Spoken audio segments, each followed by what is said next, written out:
You know who it is, the horror flick, Digger Ditch, Super 6, Big Mitch. And I'm kicking in doughs with all three O's. And I'm bringing 28 101s because we Vegas sons. It's the Meadowlands. Yeah, you in the Meadows, man. And you already know what made me. 530. He a desert baby. Boom! Big hubba dub scrub, 22-inch gold Dana things, and these can't never, ever, ever, ever be McLean's, man. Nah, I'm just playing. Welcome to Vegas Chronicles with the whole Super 6 Digger Ditch, Mr. Big Mitch. And today, like any other day, you know what we do. We kick actual factuals. No additives, no preservatives. Just raw and uncut. Like summer sausages and crackers. You already know. Shout out to everybody that's been rocking with my platform, man. And showing me support. And I appreciate that, man. Let's hop right up into it. Today, man, I want to talk to y'all about something, man, before I get started. I got a lot of feedback on that video, that podcast I did with Dante Spencer and them brothers up over there, man. And you know, I just want to say this right here, man. It was a few individuals on there that said some idiotic stuff. Number one, when it comes to green and black, black does not stand for the people. I don't know who came up with that stupid. And it was a youngster. And then, you know, if you young, if you in your 20s, if you in your early 40s or anything like that, you ain't even got no business speaking to me, man. Ain't no way you could tell me what I know and where I come from. You know, you youngsters up out here, and you probably from a clique or something. You don't even need to be speaking because a lot of y'all don't even know why y'all gang banging. And I'm gonna be so 100 with y'all. A bunch of y'all couldn't even be around the old school gang bangers, back in the day gang bangers, them 1985 on up gang bangers. See, y'all wouldn't even be able to be around them. Y'all couldn't even. That's when it was real. You see what y'all out here doing, walking around with your sister pants on, with halter tops and fruity pebble dreadlocks and stuff like that, man. Come on, man, get up out of here, man. You know what I mean? And I ain't saying all youngsters, but the ones that's doing all this shit, y'all don't even know why y'all so-called gang banging. And then you out here claiming 400 block, y'all claiming something that got to do with Oakland / Chicago / St. Louis. You not even claiming nothing that's Vegas oriented. So I don't even, you know, y'all feedback really don't even matter, man, because, you know, my thing is this right here. I'm trying to stop y'all, you know, from going down the same path I went down, man. You know, and this stuff is just, it's so idiotic. So for people, and then you had one person go say that I was glorifying gang banging. Obviously, you wasn't watching the video. I don't glorify nothing. Anybody that been listening to me, they know I talk about the consequences, don't I? All the time. And why you shouldn't, and I always talk about why you shouldn't join gangs. So to sit there and say that I glorify that only mean one or two things. You know, you just a hater, you know, or you're the police. Either one, you're not gonna stop my message. So with that, God bless you, and you can hate from the sideline. Kick rocks. Moving along. Man, today I want to talk to y'all about something, you know what I'm saying? Someone asked me in the comment section who is the oldest small gang in Vegas. That's hard to say who's the oldest small gang in Vegas, you know what I mean? Because I don't know what's your interpretation of small, you know, but I would say it's probably between, you know, I mean, because you had like the War Babies. They were small. They were never a big gang, even though Valley View was a big area. The War Babies was never a big gang. So as far as old, I would say you had to be out of the War Babies, Sydney Sue, the OGs. You know, White Street, you know, was it's old, but White Street really wasn't no gang like that. It was a money street. So I don't look at White Street back in that era as a gang because it really wasn't. White Street became a gang when, you know, Donna Street really came out, you know what I mean? But White Street, was, even though it's older than Donna, it was just a money street, you know? But I would say like OGs, War Babies, and Sydney Sue, you can even throw in the Bonanza Village Baby GQs and stuff like that. They were a small gang, and even the Crip City Gangsters, you know what I mean? They are a small gang, so I don't consider regular states a small gang, you know? So the state Playboy Gangster Crips, I wouldn't say they were small. So I wouldn't throw them up in there. But the ones I said is pretty much the smaller gangs of Las Vegas and the older gangs of Las Vegas, like the OGs, the War Babies, the UCCs. You know, these are smaller gangs. You know, like I said, the Baby GQs in Bonanza Village, You can say even the West Coast Crips, they were a small gang because even though Marble Manor is a big project, the West Coast Crips, not the West Coast Bloods, but the West Coast Crips were never a big gang. So those are some of the smaller gangs of Las Vegas. You know, and I want to talk to y'all about somebody I met. You know, and I just want to tell y'all a story, Vegas Chronicles, and this is a good story. It was about this one cat, man. I met him through this one guy. His name was Ralphie Boy. Ralphie Boy was a GQ. He had a twin brother named Roland, right? They were black and Hispanic, black and Mexican. And I met Ralphie Boy like in 84, 85. He used to hang around this dude named Mike. Mike used to go with my auntie Gail. And my grandma moved over there on Harvard in Northtown, over there in the almost by White Street side, a street ahead of the Salvation Army. But anyway, me and Ralphie Boy used to hang out a lot. It was weird because when I first met him, I was, I had a black rag in my pocket and stuff like that, and I guess, he was a real GQ, Backstreet 104 GQ. And, he had his little blue on and stuff like that. And I was kind of like weary of him because, when I heard he was a GQ, I kind of like instantly got defensive. But, he was mild mannered. So we got cool. We became cool. And plus he liked doing beer runs, and that was right up my alley. I was a pro at doing beer runs when I was 12 years old. So me and him was doing beer runs. We'll go down there to that 7-Eleven over there by Fish and Chips on Lake Mead, and we'll run up out of there with beer. We used to do that all the time, you know what I mean? So I took a liking to this cat, So, as we really got to know each other, I started going over his house and stuff like that, and he stayed close over there by White Street and some houses up over there, And so we started kicking it and stuff like that, I got to know, his moms, or his stepmoms, whatever, because he was adopted or whatever. So I got to know his moms, his family, and stuff like that. So we got cool. I kind of let my guard down, even though, I was in GQ territory. They were never hostile to me, So the people he took me around was always welcoming. I met this heavy set dude up over there, bow-legged. Kind of reminded me of my cousin's house. His name was Tank. He an old head that was from GQ that stayed up over there. And, he used to, drink a lot. So me, Ralphie Boy, and Tank used to hang around each other. And Tank drove this green station wagon. And we used to just drive around getting drunk. Then one day, Ralphie Boy told me, I used to ride my bike over my grandma's house, so I had this chrome GT bike. And Ralphie Boy told me to pump him to these apartments, that was right up the street from where my grandma stayed. And I took him over there, right? And when we go over there, he told me, he said, I want you to meet somebody. So when I come up over there, I was like, who? And he was like, you got to come in. I was like, why I got to come in? And he was like, just come in. So when I go up over there, I realized, it was like a ramp, that led to the door. And I was like, what the, I'm thinking an old woman stay there or something. So when I go up there and go in the house, I meet this one cat. Now this cat, this cat was clean, man. He had on some fresh Jordans, fresh all white, shorts, you know what I'm saying? And he was just geared up. He had on a brim. You know what I mean? And he was just clean, man. You know what I mean? Real debonair. And he was in a wheelchair. And I was like, hey, listen, that's the cleanest dude I ever in my life seen in a wheelchair. His name was Googie, right? And I don't know if people remember GQ Googie, but Googie was in a wheelchair. And this was, he just got put in that wheelchair not too long ago. I think the Paru shot him in the back. I don't know nothing about it, but that's what he told me. The Paru shot him in the back. And he was, in a wheelchair.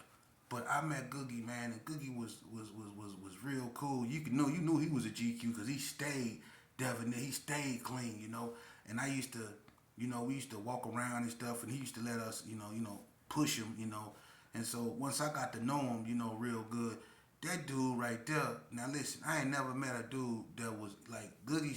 He sit in a wheelchair, right? We'll go in the 7-Eleven, right?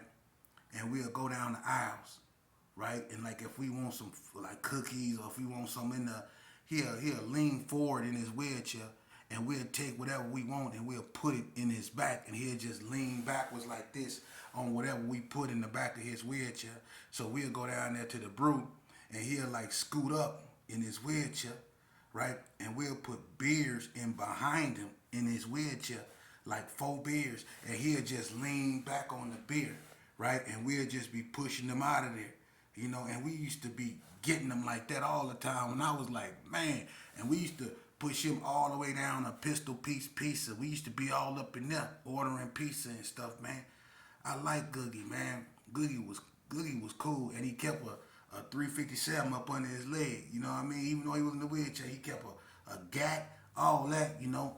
And that was he was the one of the first persons to ever take me on White Street, and we went on White Street, and you know, Roach and the Bright Brothers and all them was out there. You know what I mean? And it was everybody was just kicking it, doing their thing. You know what I mean?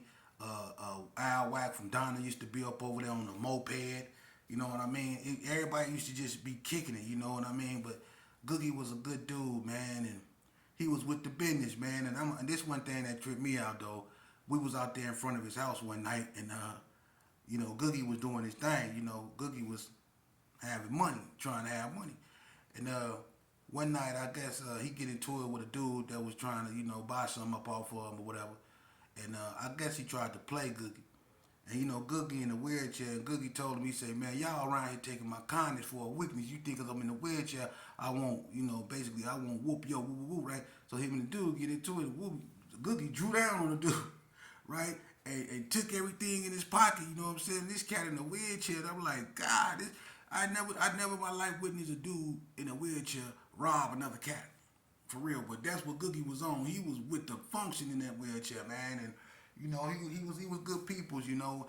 And I used to go over his house, man, and we used to be, you know, we would put in that LL Cool J, go, go, creator, go, go.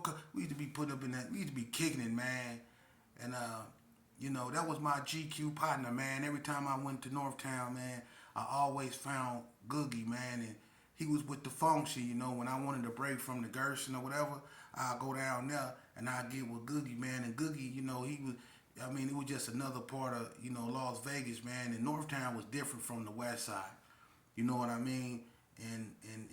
But they was just as, you know, with the function as we was, you know what I mean? It just was a different scenery. And I ain't gonna lie, I developed a lot of love for Googie, man. He was a good dude. Well, you know, as time goes on, you know, you get older, you move on, you know, which is what we did. You know, we kind of like grew apart as time went on, as things intensified. He was a GQ, you know, but, you know, the GQs kind of like faded away, and then Donna Street came out, and, you know, he kind of like, I never heard too much about him. Well, one day I was in the joint, man, and somebody came and told me that he was out there, man. I don't know what happened, but he got into it with a youngster, and he tried to rob the youngster, right? And whatever happened, the youngster was ready. They ended up drawing down on each other, and they both let go, and they popped one another, you know. But the youngster lived, you know. And what was said is that, you know, the youngster homeboys, you know, was out there when it happened. So his homeboys pulled, you know, Googie out the wheelchair, and it was all bad, you know what I'm saying? And they did him in, you know what I mean? And Googie gone, man. That was my partner, man, you know what I mean? And I just, you know, that really hurted me, even though I wasn't seeing eye to eye with the North at that time. That brother right there, man, he was like an older brother to me, man. And where he stayed on the end, I had another older homeboy named Spoonie T that stayed on the other end of him, you know what I mean? And they stayed in these apartments that faced one another over there by, I think, Christina Street in Northtown. But he was real cool, man, and he gone, man. He gone, man. Googie was a good dude. Rest in peace, Googie, man. You know what I mean? I miss that brother, man. But that's, you know, that's the thing about me. You know, I remember old Vegas. I remember old heads, and you know, I don't change. You know what I mean? If I had love for a person, I had love for a person. That's just how I am.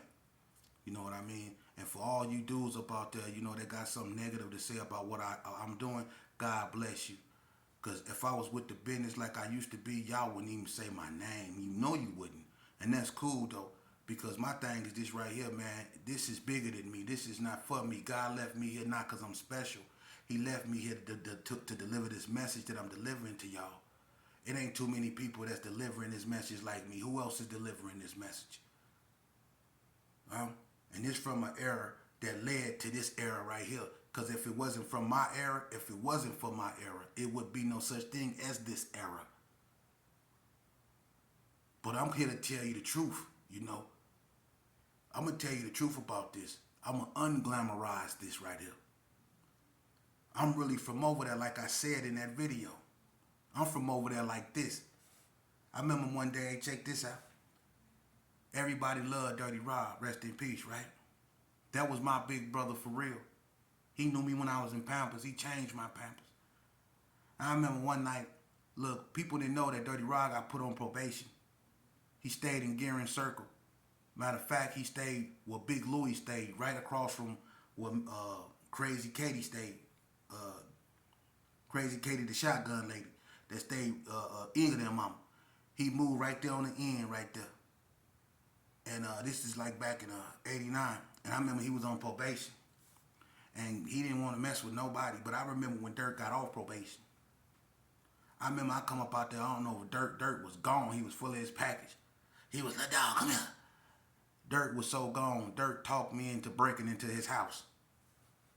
Dirt was out there gone. We in the back of the building. In the back. He didn't open the window. Dirt too big to get up in the window.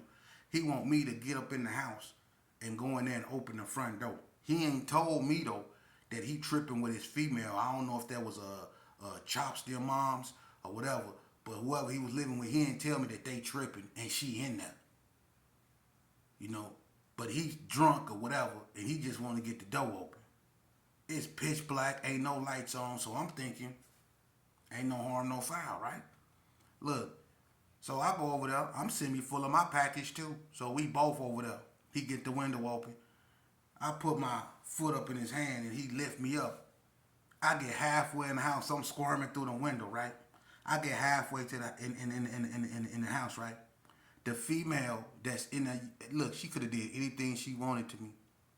But I guess she thought that was dirt. But she could tell because I was too little. I was a little kid. Man, I went through that window. And when I got halfway through there, somebody grabbed my shirt from inside that house. I started screaming and started trying to come back out. Dirt still pushing me in, right? I'm trying to come out. She done grabbed my shirt and got to hit me with all kind of uppercuts. Boom. Boom, I'm in there screaming, yeah! She hit me with all kind of uppercuts, and she trying to pull me in the house, and he pushing me in the house. Now, I'm just stretched out like this in the air. She hitting me with all, she tearing me up. I'm screaming, Dad! Ah! It's all kind of stuff moving around, stuff falling on the floor and everything. She whooping them, she beating them. Breaks off me in the house. She hit me with uppercuts, kneeing me in my face. I'm screaming, ah! Ah! And now he done caught on that something ain't right, so now he trying to pull me out the house, but she done clamped on to my hair, and now she pulling my hair. Now she got me by the hair, and she, man, look, it's all bad. They pulling me this way, they pulling me this way. And you know Dirt strong. So he done pulled me to the point to where he got her at the window, but she won't let my hair go, and I'm screaming, and she still punching me. I'm screaming, help! Help! Help! She beat the brakes up off me. And then when she let me go, he go drop me. I'm on the ground looking up. I'm still screaming, man, I'm really from over there like that, though, see? See? My own big homie tried to get me to break in his own house with his girl still up in there, and she beat the brakes off me. See, I'm really from over there. I'm really from over there. Yeah. See, I'm really from over there like when Touchstone and Super Wolf tried to break in Super 6. Y'all remember that? Y'all remember when Touchstone and Super Wolf tried to break in Super 6 and Super Wolf got halfway in there? They went through the vent and Super Wolf got halfway in there and he was hanging from the inside of the building and Touchstone left him because he got stuck. And he was hanging right there till that man came in there the next morning. Y'all remember that? I bet you Super Wolf do. You remember Touchstone left your ass, you was hanging in that building like this here when that man came in there the next morning? Yeah, see, I'm really from over there. Or like when, remember Touchstone tried to cut the dog tail off with the pickaxe? Y'all remember that? Touch-tone trolley. Yeah, I remember when they used to cut the little dog tail off back before it got real big.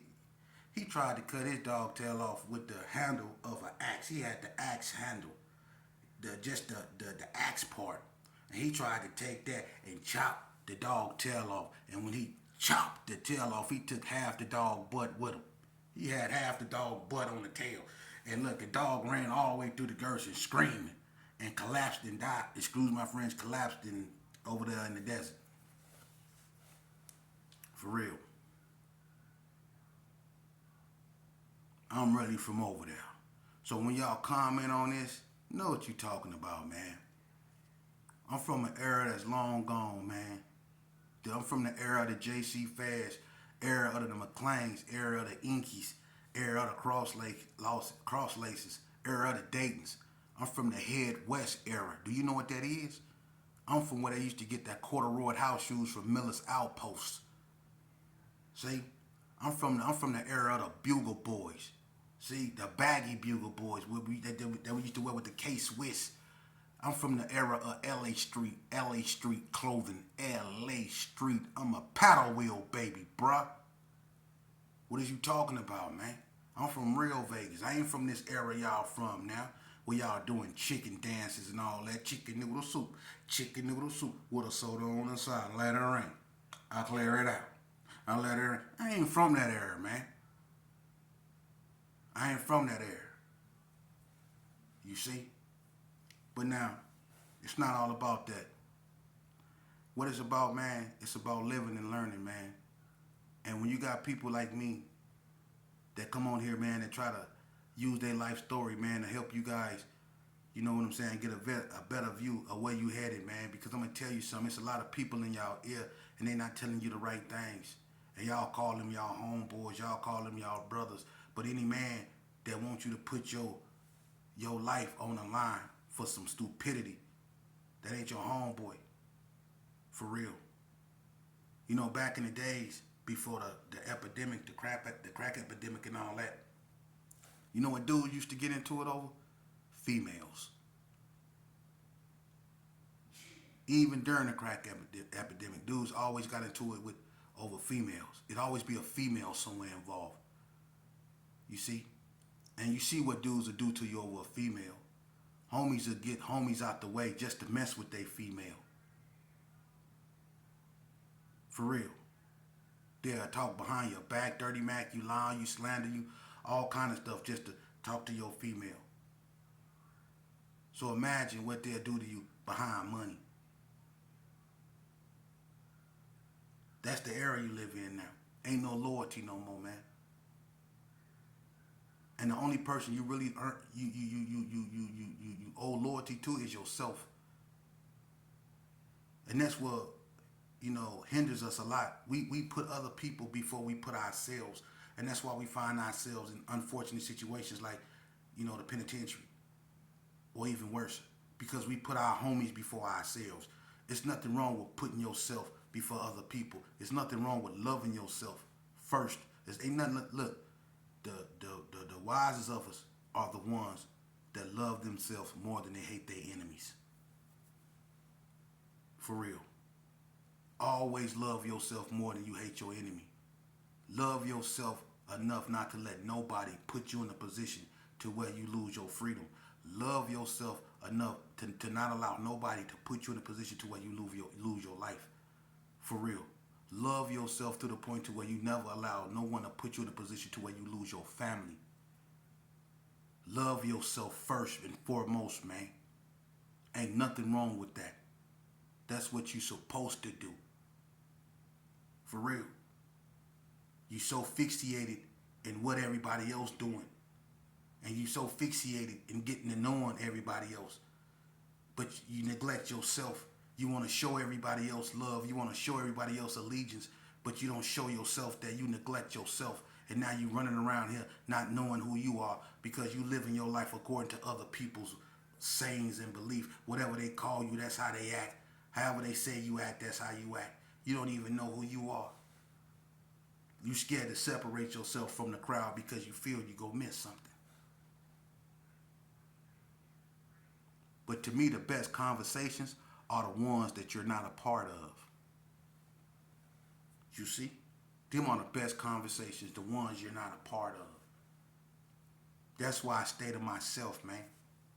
I stay to myself because when I was in this game and I was gang banging and I was doing all the wrong things, I seen the deception.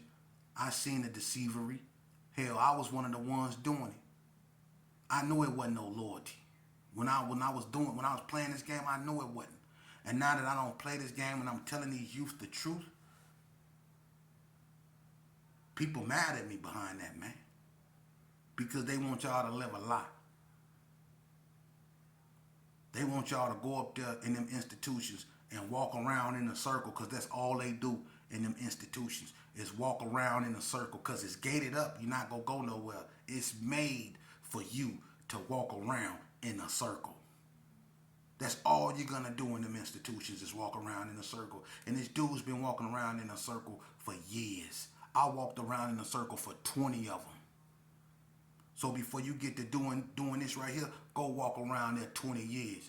And for the person that said, I've been locked up half my life, I was locked up half my life for putting in work. I was locked up half my life for being in them streets for breaking the law. I wasn't locked up half my life for jaywalking tickets. I was locked up half my life for being with the function at the age of 10. That's why I was locked up. I was really out there. See, a bunch of y'all I was one of those guys that couldn't walk by Metro and get a free pass. When they see me, I had to get on the car. See, every time I walk by them, when they seen my face, they made me get on the car. I had to get checked for weapons, all kind of stuff. I was really in that